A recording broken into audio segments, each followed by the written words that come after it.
Hey, what's up here, gang members and fellow Summoners War players? Are you frustrated with your GB12 and your Steel Fortress team? Do you need a team that can do both of those dungeons on average in less than 45 seconds?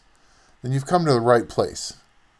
Do you want a team that can occasionally be sub 22 seconds on both those dungeons just to be cool with your friends? Then you've also come to the right place. I've got a lot to tell you guys. Let's get started.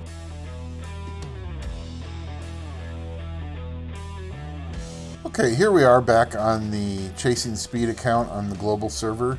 And we can see here we've run 10 runs of Steel Fortress B10. Average clear time was 41.8 seconds. Best clear time was 24 seconds. And I'm sure most of those are garbage, so we only keep the hero ones from now on. Now that we can efficiently farm this dungeon at right around 35 seconds on average, I don't even keep blues anymore. I just go with hero and legend, and love to get those rainbows whenever I can. So that's what this team does in Steel Fortress, and we're going to start this up in Giants B12, and we can see it's Lushen, Sath, Tattoo, and 2 Melias. And we'll go over the team in just a minute, but we're going to get these runs started so that we can see what the average time ends up being. We can see so here it is, Lushen derped. So Lushen, for some reason, likes to use his skill 2 even when he has skill 3 available, and that slows down the run. And there's really nothing you can do to control that. You just got to kind of deal with it. But you can see this team is fairly well tuned. So even when Lushen derps, and again, it seems to be whenever he decides to use skill 2 on the first wave, even if he doesn't use amputation magic on the mid boss, he still likes to use skill 2 on the second wave. I'm not sure why the AI is like that, other than it's calm to us and they don't know how to program AI. But you can see even when Lushen derps, this team is set up to go. That was probably about 50 seconds. Yeah, so 51 seconds. But what we hope we can see here is when Lushen doesn't derp, when Lushen actually uses his skill 3. There we go. That immediately clears the wave. And Sath got his dot in. So there we go. We cleared the mid boss. Should be another amputation magic. Done. Now can Sath lands 2 dots. Perfect. Boom. So that's basically a perfect run there. Didn't see really any extra, and that was 23.3 seconds. So I love seeing that. That's wonderful when the team does that. It's not really worth keeping. And I am now very picky on runes. If it doesn't have speed or crit rate, I'm generally not keeping it. Because those are the things I need from Swift, Despair, Fatal, Blade. Any of the runes that come out of Giants, those are the stats I'm looking for. So we're going to let this run and see what the average ends up being. And now we're going to talk about each member of that team. Here's my Lushen, and he's almost a fat Lushen. He can one-shot the waves, no problem. But himself, he's probably not quite strong enough to be really considered a fat Lushen. His attack plus 2094 really isn't quite enough. You kind of want to see this to be like plus 2500, plus 2400, something around there. But he's still pretty good. So he's got plus 2094 attack, plus 81 speed, and that's important, and I'll explain in a minute. 100% crit rate, 224% crit damage. So he's runed on Rage Blade. And so he's got this attack percent rune here, and some of you might recognize this. This was a rune from the Dimensional Predator last month, and it rolled fairly well. I wish it had rolled more into crit rate or crit damage, but it's still a pretty good rune. And then this is his slot 3 Crit damage, crit rate. Now this slot 3 actually needs to be replaced at some point. It's not a lot of crit rate, and I had to gem in crit damage. This rune could definitely be a lot better. This one's not too bad. Crit rate, attack percent, speed, accuracy. Not that he really needs much accuracy. This rune's fairly good too. It's a hero. Crit rate, crit damage, attack percent, speed.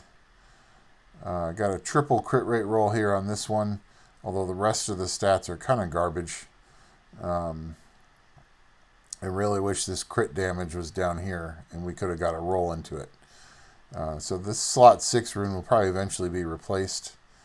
Slot 1, crit rate, crit damage, attack percent, a little bit more speed. And then what we've got here in artifacts is attack flat, crit damage is less at enemy max HP, crit damage is more, additional damage by speed, and damage dealt on water. So key thing for making your Lushen hit really hard is make sure all your substats help with his mission of just destroying the waves. And then this one is not quite as good. It's got the lowest roll possible and additional damage by attack. Skill 3 crit damage is 7%. Crit damage is less enemy HP, which is 42%. And then additional damage by defense. So you've got an additional up to 49% crit rate from just this artifact. So he's pretty good. I'm pretty happy with my Lushen. I don't really. Eventually, slots 3 and 6 will need to be replaced, but for now, he's doing just fine. He does his job. And all you want with this DOTS team to get under 45 seconds is everybody just has to do their job. And Lushen does derp a little bit, but Lushen's kind of quirky, so we just gotta let him live with that. And then really, Lushen is the only one where I would consider I've got pretty good runes on. Everyone else is kind of meh, and it doesn't really matter that much. So here's my Sath. He's got a lot of HP added. He's got some attack added, but he's not high crit rate. He's not crit damage. He does have 89% accuracy. So he's runed on double fight shield. And the shield is just to try to help the team take a hit from the giant. So he's on speed, HP, accuracy. And he's got some decent subs with 17% hit point, attack percent, more HP, accuracy, attack, a little bit of crit rate. This rune is actually complete garbage. A tiny bit of speed and a tiny bit of attack, but it's not a good rune. I don't even know if that's a hero or not. No, it is a hero, but it's garbage. This one's a little better. It's got crit rate, crit damage, attack percent, HP percent. This one's okay. Speed, HP. So you can see things aren't even really fully grinded yet.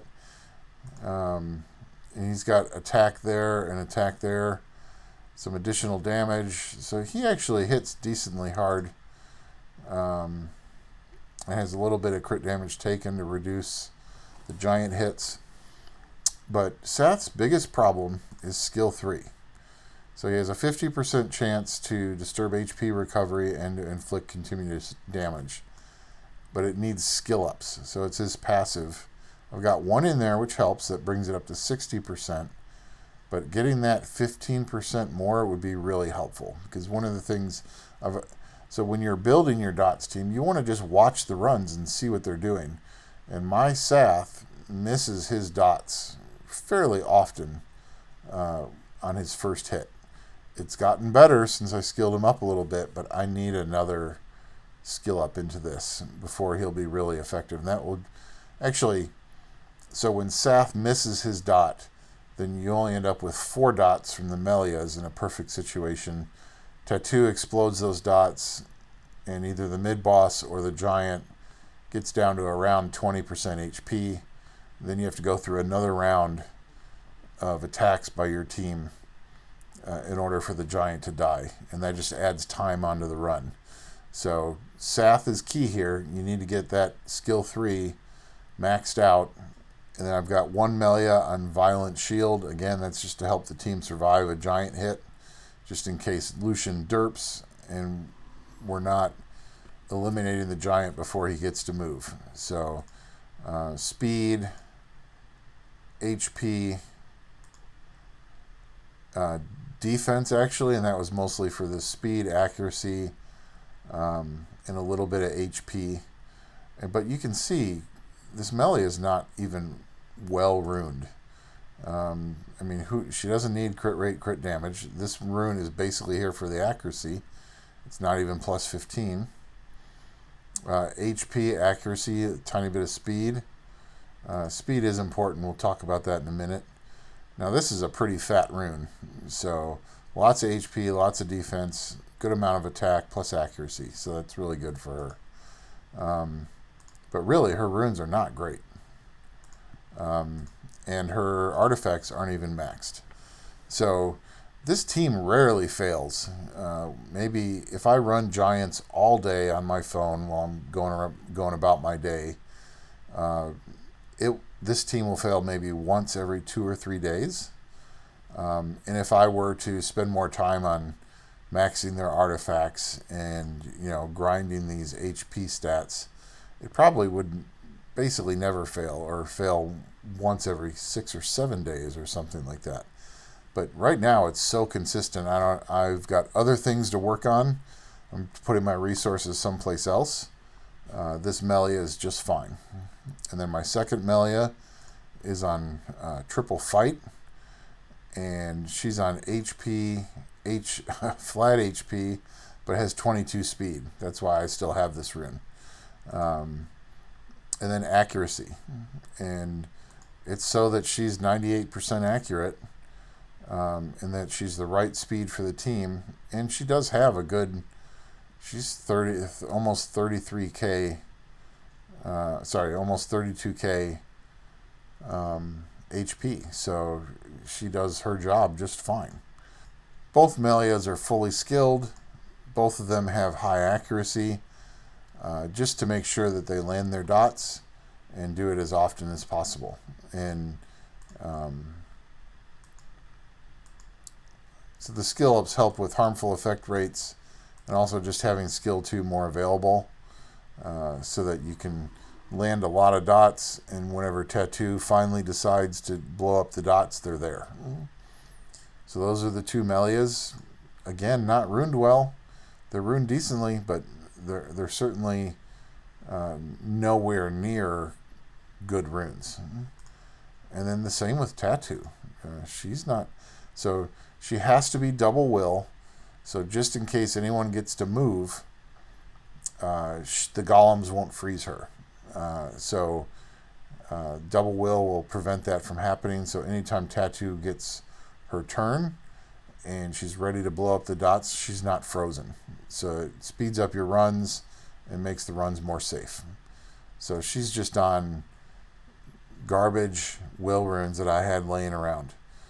So defense, HP, accuracy. And this is a 5-star rune with no redeeming stats at all. But she doesn't need them. So she is a little bit squishy. So it would be good to get her HP up in case the team derps. But it's not really needed that much, so I haven't spent the time on it. She's at 80% accuracy. And I did improve her speed, because I was watching the runs, and every once in a while you'll see that the golems got to go first. And now they didn't freeze her, but they froze other members of the team. And so I just sped up. I added more speed to her so that she would move first. She would blow up the dots, and those golems just wouldn't get a chance to move. So made the runs faster, safer, and so speed is important. And we'll talk about the order here in just a second. So that's Tattoo. And again, her artifacts aren't maxed. Her accuracy isn't maxed. Her HP isn't maxed. I'm not spending resources that I don't have to. So she does her job. She is sometimes very picky about blowing up dots, but when she eventually gets around to it, everything dies. So those are the 5 monsters that make up the team. And now, when I put this team together initially, my Lushen could not one-shot the waves. And that made the team kind of unreliable, and it would take about a minute and 10. So it was too slow for what I was aiming for. So then I started figuring out, okay, I need better runes on Lushen, but what else can I do? And so some of those other things that we did, oh, 1 second here. So let's go take a look. So we got 10 runs, average run time of 41.2 seconds, and the best clear time was 23.38. And that's pretty typical for this team. It's right around 45 seconds, typically a little under, unless Lushen is derping a lot. So if you look at the runs here, 51, 23, a minute and 1, 51, 27, 52, 33, 34, 48, 28.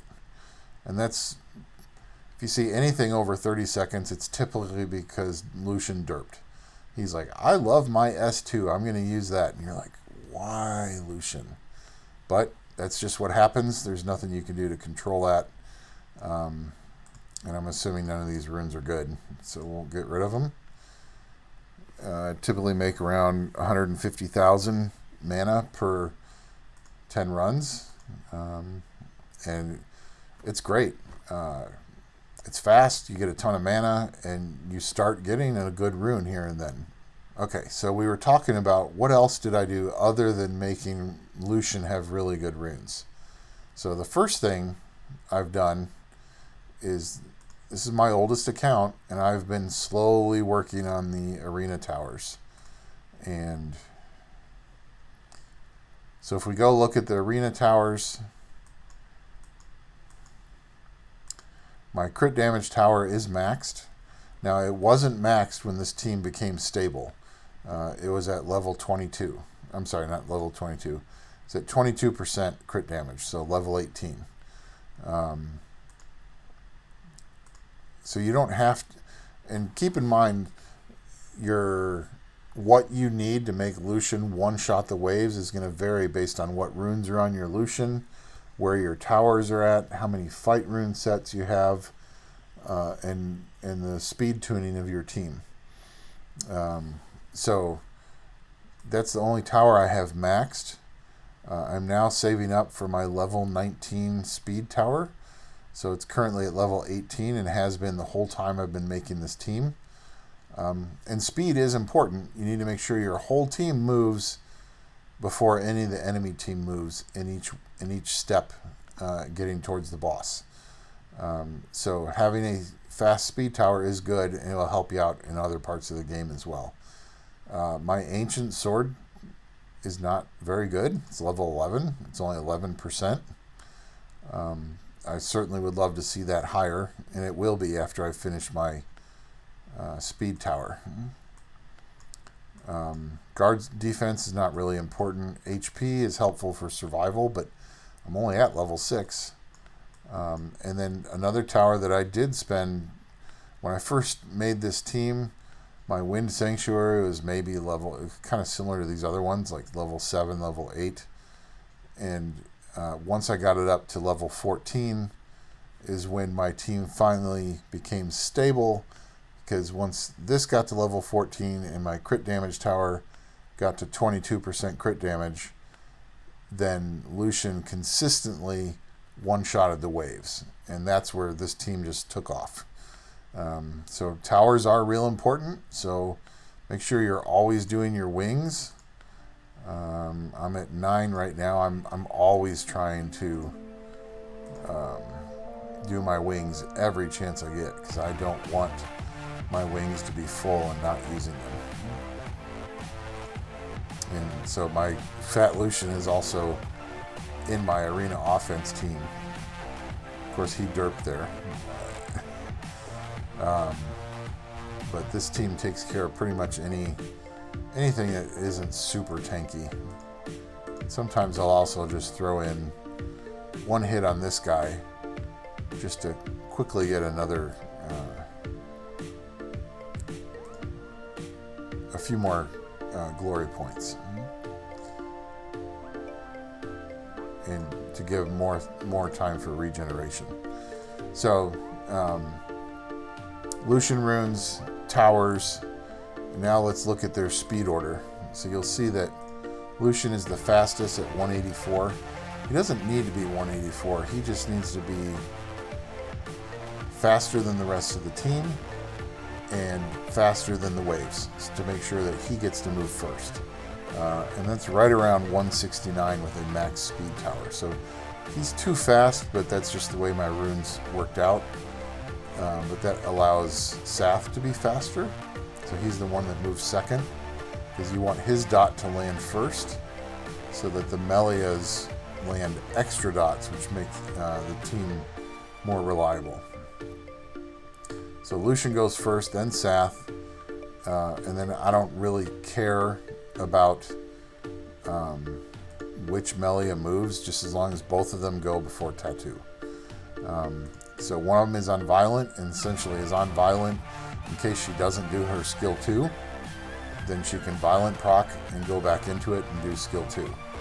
Okay, so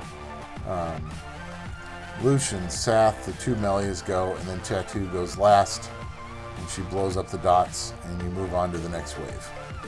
So that's the order, and you'll want to watch your runs to make sure that those golems aren't moving at all when the run goes perfect, because then your runs are just going to be faster, and then if Lushen derps, you need to make sure that she is on double will to prevent her from being frozen. And I've also seen advice that Sath should be either on will or double will to also prevent him from being frozen. And that's not bad advice. One thing to keep in mind is that there are multiple ways to build this dots team. And there's a number of videos out there already and with saying Sath needs one set of will. Some other videos say 2. This is just how I've built mine. And these are just my suggestion that if you build it like I have, you should get very similar results to what I'm doing. And you'll be farming GB12 and Steel Fortress 10 very quickly, very reliably, and you won't have to worry about taking so long to get runes and mana. So today I started the day with basically 0 mana because I was ruining up some monsters for RTA. We're midday, I'm already over 3 million. So that's the team. I hope you find these tips helpful and that you can improve your own team so that you're also doing sub 1 minute, sub 45 second GB12 and SF10 runs, because it's wonderful to be able to do that and start actually building up your rune inventory and your artifact inventory. Now I still have some ways to go on my team, but it's not a huge priority. I need to get that. So if you look at my monster box, I've got Hemos here. He's going to be a sacrifice. I'm going to 2A him, and I'm going to feed him to Sath to try to get his skill 3 fully maxed. If that doesn't work, then I need to go build another one and feed him until that one is maxed. I really think my average time will decrease dramatically because Sath won't be missing his dot as much. And I'm going to see a lot more of those 30-second and 40, 42-second runs. And I think I'll even, once Sath is fully skilled with S3, I'll probably also see a new record because I'll just be getting a lot more of those runs that only take 22, 21 seconds. And eventually I want to put both Sath and the other Melia on Vio, so all 3 of them have the chance to put extra dots before Tattoo blows up. But right now I can't do that because I actually have 6 fight rune sets across my team, which is giving Lushen and the rest of the team 48% extra attack. So as I slowly reduce my fight runes, I need to gain attack from other places. Mostly that attack tower that's only a level 11, and then through runes on Lushen. But as those two things improve, then I can start removing fight sets and get more of the monsters on violent to have a more consistent run. But that's it for showing off this dots team. I suppose we can show, just for posterity, here's the Giants Keep. My record is 21.403 seconds, but you can see that's not even in the top 4,500 people. And the record is 15.9 seconds. So that's crazy. But those aren't with dots teams, those are with other teams. And then you can see in the Steel Fortress that my record in Steel Fortress is 21.838. And I probably can even do better than that with my current team, because I don't run Steel Fortress as much. But hey, it's a great team. I hope you guys like this video. I certainly encourage for you to like and subscribe below as I continue to try to get more videos out to help you guys improve your Summoner's War experience.